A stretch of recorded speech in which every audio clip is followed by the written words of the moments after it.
Bonjour, nous sommes en présence du Club Beno avec Gabriel et Jean. Pouvez-vous nous faire une brève présentation de ce club qui existe depuis près de 20 ans aujourd'hui ?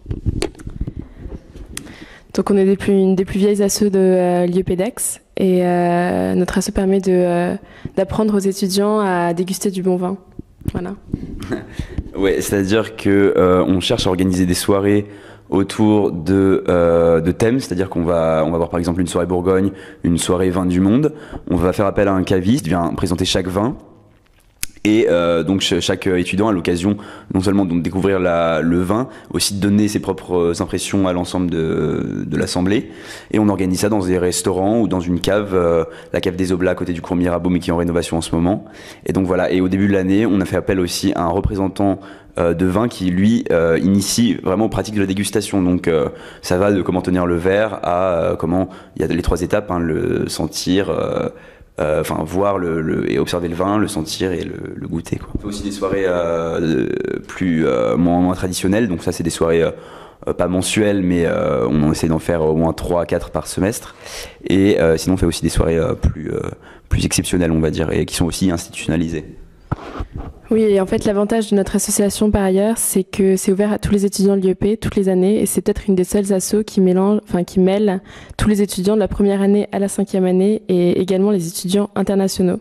Donc c'est quand même une bonne manière pour eux de découvrir la culture française que d'apprendre à déguster du vin. Donc voilà. Merci. Combien d'adhérents avez-vous, premièrement ? Et deuxièmement, on sait que vous allez organiser une soirée Beaujolais dans 2 jours. Quels sont les gros événements prévus pour cette année dont vous aimeriez parler tout de suite, maintenant ? On a environ 60 membres, sans comprendre le bureau, d'entre la première année, les 5e années et les étudiants internationaux. La soirée Beaujolais, c'est la première grosse soirée dans l'IEP. C'est un gros événement pour nous puisqu'il y a environ 300 personnes qui viennent et c'est quelque chose qu'on prépare depuis le début de l'année. Dans les autres gros événements, on va essayer d'innover cette année par rapport à l'année dernière et on prévoit quelques surprises à nos membres et au reste de l'IEP. Oui, donc c'est ce que tu disais, on est parti sur une base de 60 membres, mais étant donné qu'on a une forte demande par rapport aux places qu'on peut proposer, on dépasse en général un peu plus les 60, donc on est parti sur une base de 15 membres par promotion, ça peut aller à quelques membres de plus, oui, plus les étudiants internationaux, le bureau et ceux qui viennent en plus, donc on peut aller jusqu'à 70 membres par soirée. Et oui, donc tu disais les soirées, donc la soirée Beaujolais, effectivement, c'est une soirée exceptionnelle parce qu'elle se passe dans l'IEP, donc l'IEP ouvre ses portes vraiment pour offrir une toute autre dimension aux étudiants, donc c'est-à-dire en quelque sorte faire la fête dans les murs de leur école. On a aussi donc une soirée on a un projet, une soirée qui a jamais été faite encore, mais ça c'est un petit peu une surprise aussi qu'on réserve à nos membres et pourquoi pas à d'autres étudiants. On sert aussi à la soirée des arts qui se passe aussi dans l'IEP, qui est plus tardive dans l'année, donc pendant la semaine des arts. Et là, on clôture l'année par la soirée champagne. Donc on fait dans un endroit un peu particulier. Donc soit l'année dernière, on avait fait dans le jardin de l'IEP à Jean d'Almas, et cette année, on va essayer de faire dans le cloître des Oblats comme les années précédentes. Mais encore une fois, il était en rénovation l'an dernier, donc on a pas. Et juste au niveau de la licence pour Sciences Po, comment ça se passe pour pouvoir donner de l'alcool aux étudiants à l'intérieur de l'établissement ? C'est-à-dire au niveau légal auprès de la mairie, parce que que l'IEP nous ouvre les portes, ça pose pas de problème apparemment, puisque c'est une soirée qui se fait d'année en année. Donc nous, quand on est en 2e année là, on l'a déjà faite l'an dernier, ça s'est très très bien passé. Les membres du bureau ont été extrêmement responsables l'an dernier, extrêmement compétents, on va dire. Donc on va essayer de faire la même chose cette année. Donc l'IEP nous accorde sa confiance, faut le dire. Après, au niveau des licences de l'alcool, c'est une demande qui se fait auprès de la mairie. Et après, les procédures administratives, c'est l'IEP qui s'en charge. Ouais, c'est important de remercier l'IEP de nous avoir accordé l'école. Dernière petite question bonus, quel est votre vin préféré à tous les deux ?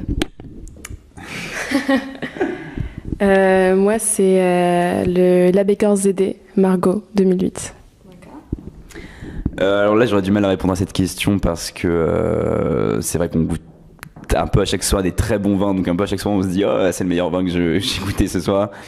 Mais moi, ça serait plutôt un vin qu'on a goûté l'an dernier. C'était un Rasto. Je crois que je m'en souviendrai. Je sais pas. C'est peut-être pas forcément le meilleur que j'ai goûté, mais je sais pas pourquoi. Mais et je suis pas le seul. Ce nom est resté dans nos têtes. C'était un vin exceptionnel qui était donc toutes nos soirées. Hein, c'est la cave du Félibrige. Enfin presque toutes nos soirées.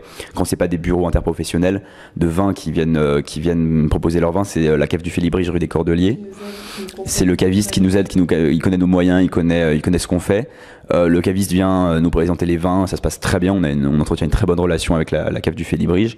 Et donc c'était un resto exceptionnel. Moi. Puis même à la première soirée, on a dégusté un hospice de Beaune. Oui, là, la première soirée de l'année dégustation, il y avait un vin qui avait été acheté aux enchères, les enchères, donc les célèbres enchères des hospices de Beaune. C'est des grosses bouteilles très très bonnes. Mais bon, je préfère toujours les blancs, que...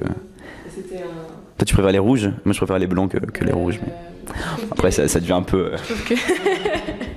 En tout cas, j'espère qu'on aura l'occasion de goûter des très bons bains à vos côtés. Et merci beaucoup pour cette entrevue.